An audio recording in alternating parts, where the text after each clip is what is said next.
احتمالاً شما هم میدونید که مرسدس بنز جی کلاس برای اولین بار به سفارش محمد رضا شاه پهلوی ساخته شد. اما این ماشین چه ویژگی‌های منحصر به فردی داشت که شاه تصمیم گرفت اون رو به ناوگان نظامی کشور ملحق کنه؟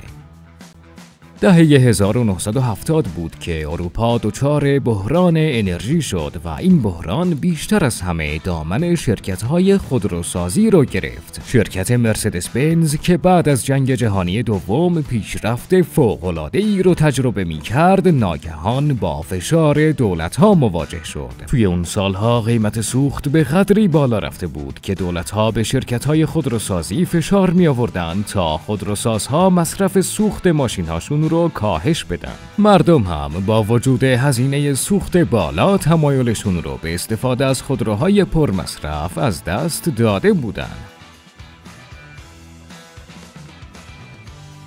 محمد رضا شاه با دیدن این بحران‌ها تصمیم گرفت پیشنهادی رو به شرکت مرسدس بنز بده. اون پیشنهاد داد که 30% از سهام مرسدس بنز رو برای ایران بخره، اما دولت آلمان با این پیشنهاد موافقت نکرد و شاه هم تصمیم گرفت که شخصاً 20% از سهام این شرکت رو برای خودش بخره. حالا میرسیم به سال 1972، زمانی که شاه یکی از سهامدارهای عمده مرسدس بنز محسوب میشه و نفوذ زیادی توی این کمپانی داره. شاه با استفاده از قدرتش مرسدس رو راضی کرد تا یه خودروی نظامی رو طراحی کنه که مطابق شرایط جغرافیایی ایران باشه. یعنی به سادگی بتونه از تپه ها بالا بره یا حتی وقتی وارد آب میشه آسیبی بهش وارد نشه و از اونجایی که برای ارتش ساخته شده امنیت بالایی داشته باشه. بنز هم مطابق با درخواست‌های شاه یه خودروی 4 متحرک با طراحی جعبه‌ای که ارتفاع زیادی از زمین داشت و موتور قدرتمندی که شاهکار زمان خودش محسوب میشد طراحی کرد.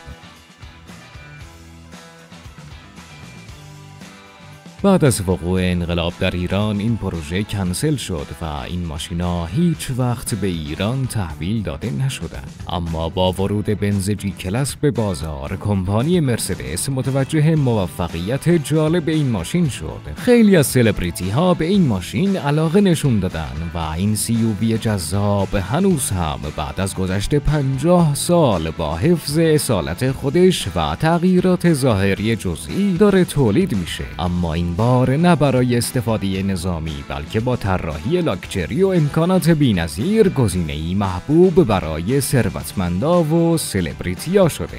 اگه به بررسی ماشین ها علاقه داری، چنل ماشین بازی رو حتما سابسکرایب کن.